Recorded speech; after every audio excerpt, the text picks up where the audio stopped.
맘에 한 노래 있어. 나 즐겁게 늘 부르네. 이 노래를 부를 때에 큰 평화 임하도다. 평화 평화 하나님 주신 선물. 그 놀라운 주의 평화 하나님 선물일세. 주 십자가 지심으로 날 구원해 주셨으며 주 예수님 고난받아 나 평화 누리도다. 평화 평화 하나님 주신 선물. 그 놀라운 주의 평화 하나님 선물일세.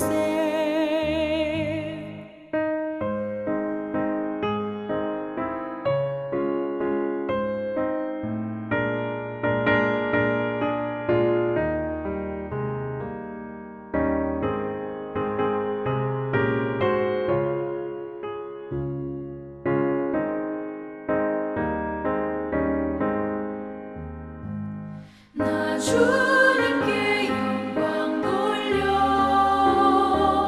자 평화가 넘치도다. 주 하나님 은혜로서 이 평화 누리도다. 평화 평화 하나님 주신 선물. 그 놀라운 주의 평화 하나님 선물일세. 이 평화를 얻으려고 주 앞으로 나아갈 때 주 예수님 우리에게 이 평화 주시도다. 평화 평화 하나님 주신 선물. 그 놀라운 주의 평화 하나님 선물일세.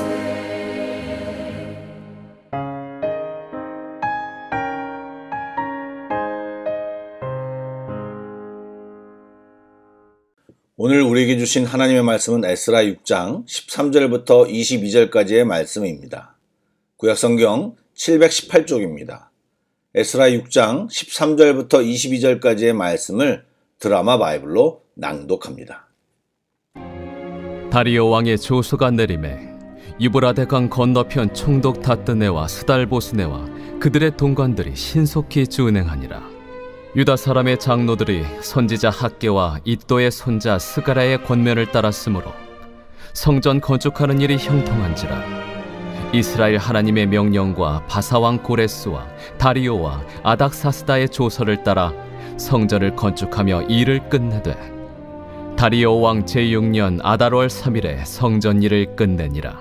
이스라엘 자손과 제사장들과 레위 사람들과 기타 사로잡혔던 자의 자손이 즐거이 하나님의 성전 봉헌식을 행하니 하나님의 성전 봉헌식을 행할 때에 수소 100마리와 순양 200마리와 어린 양 400마리를 드리고 또 이스라엘 지파의 수를 따라 순염소 12마리로 이스라엘 전체를 위하여 속죄제를 드리고 제사장을 그 분반대로 레위 사람을 그 순차대로 세워 예루살렘에서 하나님을 섬기게 하되 모세의 책에 기록된 대로 하게 하니라. 사로잡혔던 자의 자손이 첫째 달 14일에 유월절을 지키되 제사장들과 레위 사람들이 일제히 몸을 정결하게 하여 다 정결함에 사로잡혔던 자들의 모든 자손과 자기 형제 제사장들과 자기를 위하여 유월절 양을 잡으니 사로잡혔다가 돌아온 이스라엘 자손과 자기 땅에 사는 이방 사람의 더러운 것으로부터 스스로를 구별한 모든 이스라엘 사람들에게 속하여 이스라엘의 하나님 여호와를 찾는 자들이 다 먹고 즐거움으로 이레 동안 무교절을 지켰으니 이는 여호와께서 그들을 즐겁게 하시고 또 아수르 왕의 마음을 그들에게로 돌려 이스라엘의 하나님이신 하나님의 성전 건축하는 손을 힘있게 하도록 하셨음이었더라.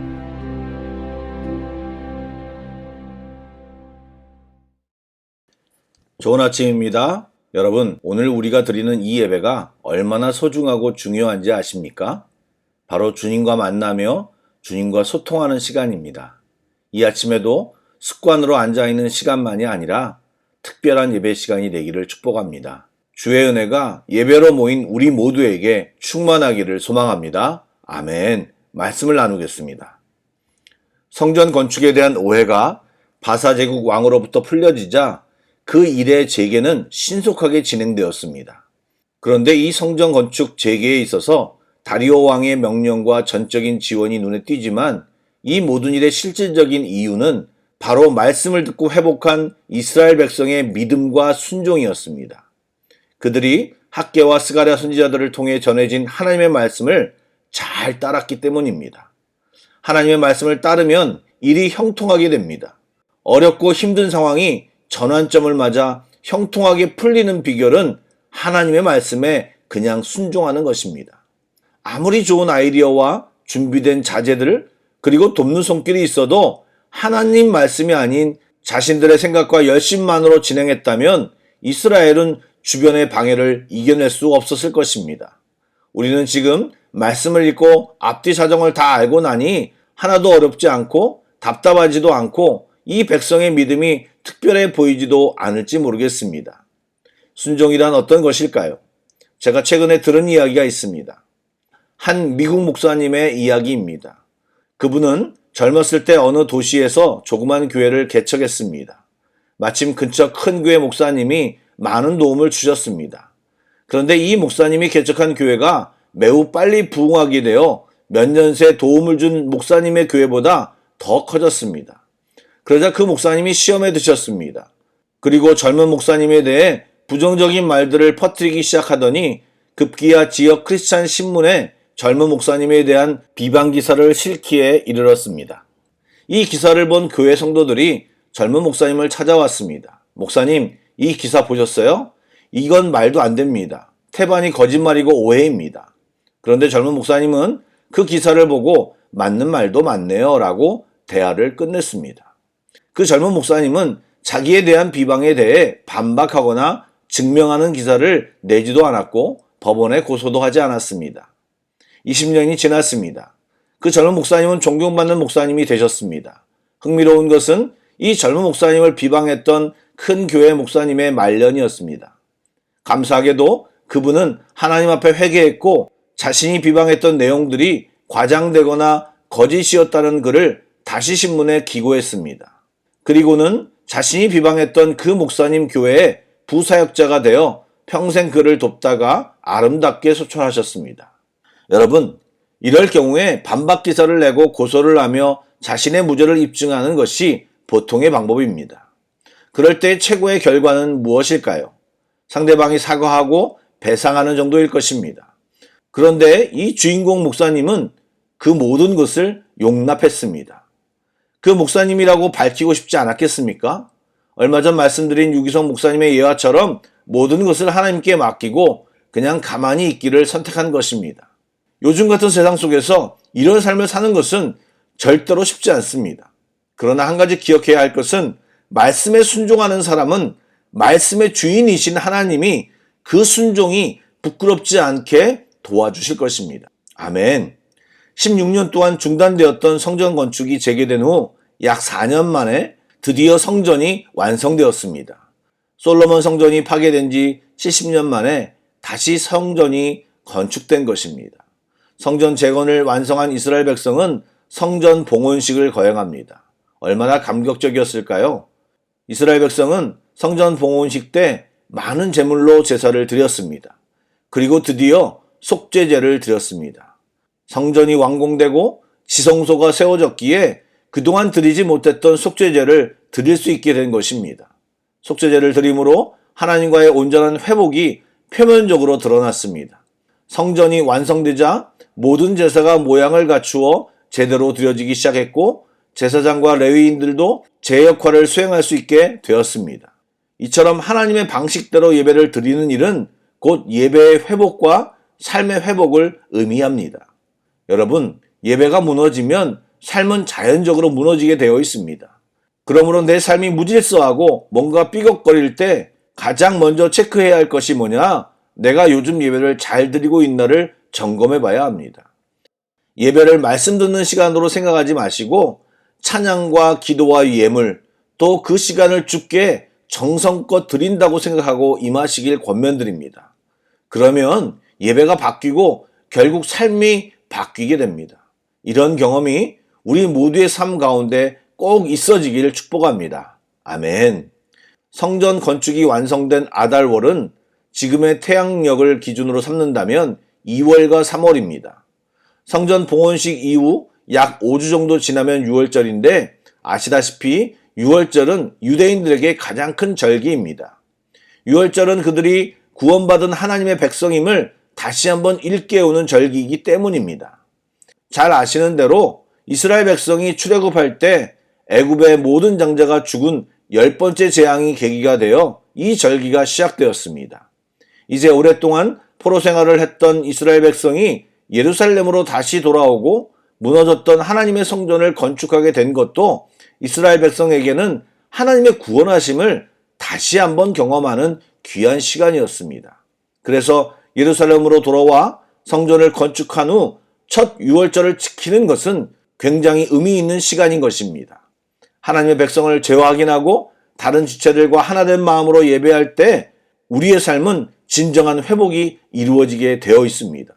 그렇다면 현대의 어떤 시간이 지금 이 성경의 6월절과 비슷할까요? 예, 성찬식이라고 말할 수 있습니다. 우리는 성찬식 시간을 너무 형식적이고 참관하는 시간으로 보낼 것이 아니라 구원받은 기쁨을 다시 한번 되새기며 하나님을 찬양하고 나의 신앙을 새롭게 되돌아보는 시간으로 보내야 합니다. 여러분, 하반기 성찬식을 기대해 주시기 바랍니다. 사랑하는 여러분, 오늘 이스라엘 백성이 경험하는 은혜, 감격, 기쁨을 우리도 체험하고 경험하길 주 예수의 이름으로 축복합니다. 아멘. 기도하겠습니다. 좋으신 하나님, 이 세상을 살아가면서 주님을 잊고 살 때가 많음을 고백합니다. 주님을 내 구주라고 고백하면서도 내 맘대로 내 생각대로 그냥 살아가고 있음을 고백합니다. 주님, 주님께 순종하는 삶의 신비와 그 풍성한 은혜를 맛보게 하여 주옵소서. 잘 살고 있는 것 같은데 어느 한 구석이 구멍 뚫린 인생이 아니라 주로 인해 감격하고 감동하며 살아가는 삶의 의미와 참 행복을 매 순간 느끼며 살아가는 삶을 살게 하여 주옵소서. 살아계신 나의 주님을 예배합니다. 완전하신 주님을 찬양합니다. 주님만 높임을 받으시옵소서. 예수님의 이름으로 기도드립니다. 아멘. 찬양 한 곡을 묵상하시고 합심 기도와 개인 기도로 나아가겠습니다.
행하신 모든 일 주님의 영광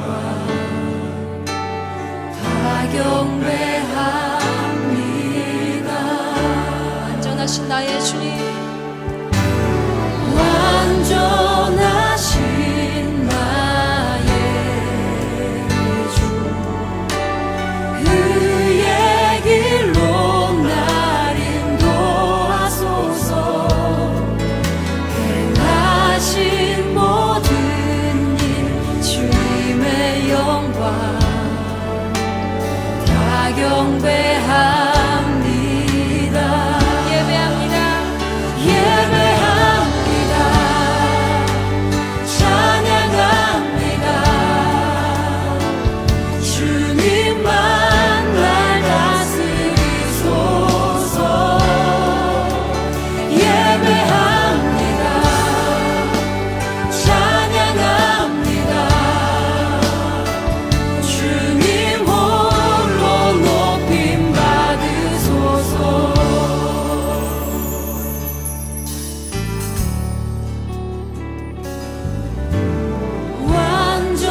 완전하신 나의 주 그의 길로 날 인도하소서. 행하신 모든 일 주님의 영광 다 경배합니다. 완전하신 주님, 완전하신 나의 주 그렇습니다.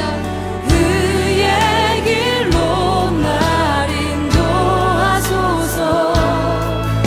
행하신 모든 일 주님의 영광 다 경배합니다. 예배합니다. 찬양합니다. 주님만 날 다스리소서. 예배합니다. 찬양합니다.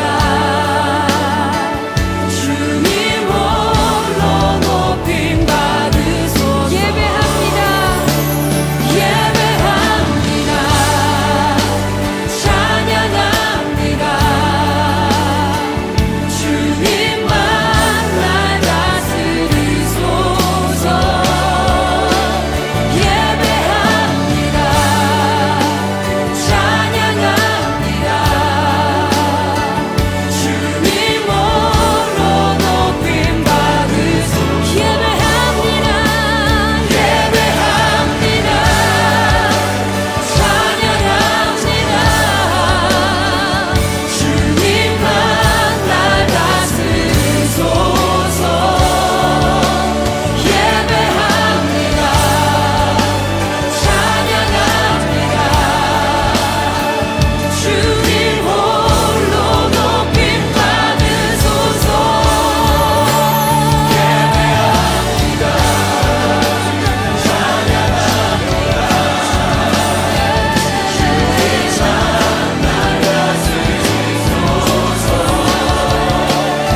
예배합니다. 찬양합니다. 주님 홀로 높임 받으소서. 예배합니다. 예배합니다. 찬양합니다. 주님만 날 다스리소서. 예배합니다. 찬양합니다.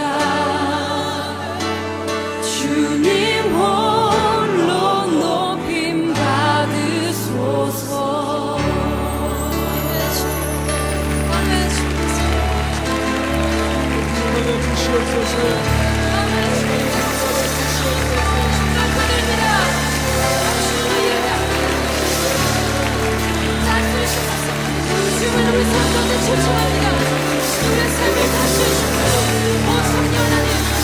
우리 삶을 다스리시고 우리 삶을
주